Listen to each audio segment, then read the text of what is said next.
You know those comparisons that nobody asked for, but you can't stop thinking about after someone throws the idea out there?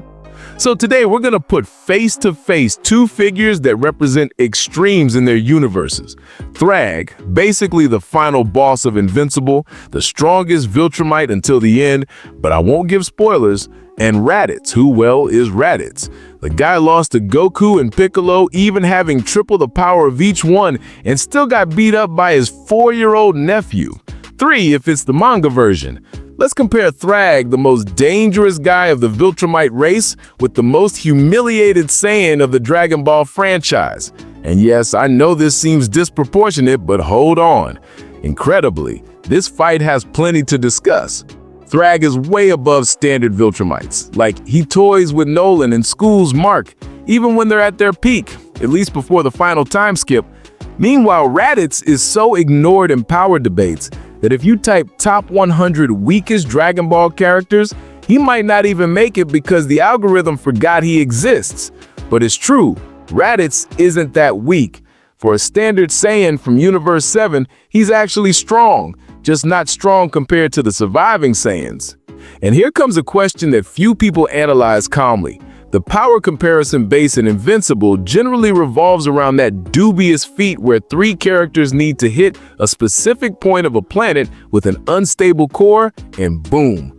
Everyone says the verse is planetary level, but let's take it easy. That feat, at most, would be equivalent to destroying a moon or a planet the size of Pluto.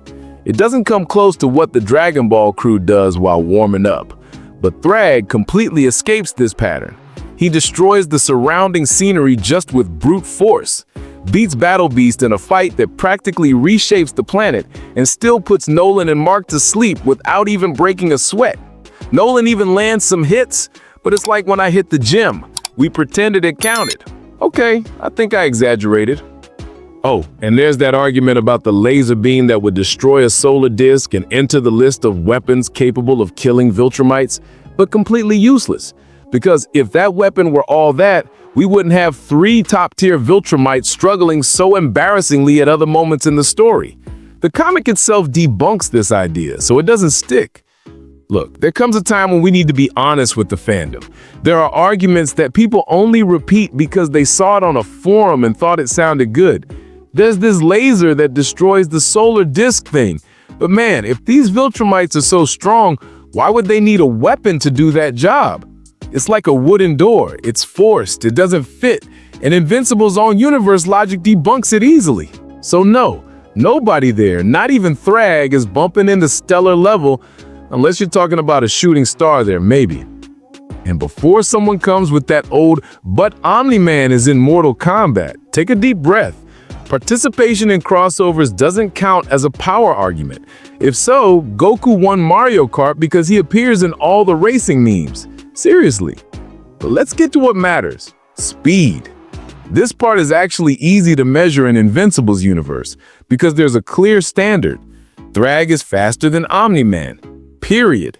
And Omni-Man already traveled from Earth to the Virgo cluster in about a week. Detail. That's over 600 million light years away. This puts him in the range of millions of times the speed of light without needing to appeal to crazy theories. But it's worth remembering, travel speed isn't exactly the same as combat speed, but it already demonstrates great quickness. Not just him. Alan, that alien with the Pokemon face, also crosses galaxies like he's going to the bakery. So yes, these characters have absurd speed. It doesn't reach the level of a Goku, but it leaves many Cape superheroes in the dust. Thragg still has some extra advantages. He flies in space without equipment, withstands the vacuum, and if you hit him too weakly, you're the one who gets hurt.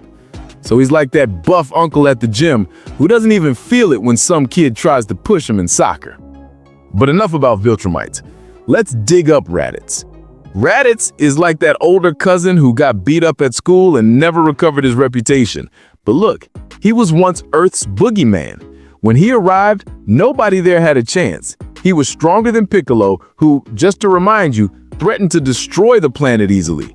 And about that famous Master Roshi moon explosion, that was a ridiculous power level. Compared to Raditz, something like 180 at most, and some sources say 139. Raditz, depending on the source, had between 1,000 and 1,200. And this matters, because in Dragon Ball, the difference between 1,000 and 1,200 can be the difference between winning and becoming cosmic dust. To give you an idea, Vegeta, with almost 24,000 power level, finished off enemies with 20,000 like they were training dummies. This shows how this growth isn't linear. It's like exponential growth. A warrior with 10,000 is much stronger than a warrior with 8,000. So if Roshi could destroy the moon with 180 at most, Raditz could, without exaggeration, reduce an entire planet to rubble. And yes, that places him as a planet destroyer. Despite the Dragon Ball Super legendary manga guide stating you need 10,000 power level to destroy a planet, Earth in Dragon Ball is considered a small planet, much smaller than Jupiter, for example, which has about 318 times Earth's mass and is 1,321 times larger in volume than Earth. In Dragon Ball, Earth is a small planet, so you wouldn't need 10,000 to destroy Earth. Raditz's power would suffice. Raditz doesn't travel between galaxies, nor cross the universe in the blink of an eye. But he's absurdly faster than Kid Goku, who already reacted to light with less than 200 power level. Remember the red ribbon lasers, the pure light techniques like Dodon Ray? Goku dodged those playfully. If a kid 12 years old with less than 200 power level already did that, Raditz with about 6 to 8 times more is at light speed level, probably due to this exponential speed increase. Maybe not top speed in Dragon Ball, but also not a snail. The reality is that even being a low-class Saiyan, Raditz wasn't just brute muscle. By Saiyan standards, he was decent in hand-to-hand combat. He managed to hold off Goku and Piccolo at the same time, and let's agree, that's no small feat if you stop to remember that Piccolo had just fused. And sure, the power difference was glaring, but that doesn't take Raditz's technical merit. He had ki control, could fly, fire blasts, and still had that paralysis move that gave them trouble. But here comes the problem. He only had one fight in his life, one, and he lost, at least that we saw. The rest is just him falling, screaming on the ground, or being obliterated by memes. So the burning question, does Raditz have any chance against Thragg? If you only look superficially, you might think, both are at planet destroyer level, so even match. But this type of comparison is what we affectionately call tier list delusion. Let's go. Thragg is built up from a universe where destroying small planets is already an impressive feat, and he clearly exceeds that bar comfortably. Meanwhile, Raditz is from a universe where destroying a planet is almost the minimum acceptable to participate in the story. Master Roshi destroyed the moon with 139 power level, and Raditz with more than 10 times that. And not just in brute force, but in speed, reaction, and resistance is exponentially stronger. So yes, in terms of raw power, Raditz probably takes it. But here comes the absurd differential of this fight: speed. While Raditz maybe reaches a few times the speed of light, Thragg operates on another scale. He's faster than Omni-Man, who already crossed tens of millions of light years in a week. The difference here isn't even 10 times, it's millions of times. And sure, travel speed and combat speed, reaction, have differences, okay, but this difference wouldn't drop from millions of times to nothing. Maybe it would drop to thousands of times. So it's like putting a Formula One to race against the Uno with a ladder on the roof. No, that's too much. It's like putting a Formula One to race against a go-kart. There's no point having the strength to destroy a planet if you never hit your opponent. Oh, and there's more.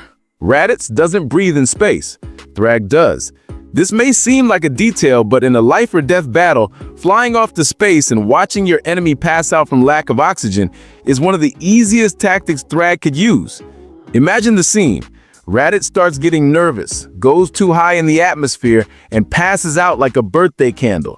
Thragg could even damage the planet's core to the point of destroying it and thus beat Raditz. At best, Raditz tries to get revenge and ends up calling Vegeta for help, or sending a "Call Goku" on the Saiyan radio. Thragg has an absurd advantage in speed, mobility, and space resistance, while Raditz has a theoretical advantage in destructive power, but that doesn't matter if you spend 30 minutes trying to land a punch in the wind. The scenario of this fight would be that probably Thragg would try to hit Raditz, and it would be like Krillin hitting Cell. He wouldn't be able to cause damage to Raditz, even being much faster, because as we've already seen in Dragon Ball, in that scene when Super Saiyan God Vegeta tries to hit Broly, and Broly doesn't even move, when the weaker character tries to hit the stronger one, depending on the power disparity like we have here, the stronger one doesn't even move. Just like Broly didn't move, and just like Cell didn't move from Krillin's attacks. So this would be the case with Thragg and Raditz. On the other hand, Raditz is so much slower than Thragg that he couldn't hit him.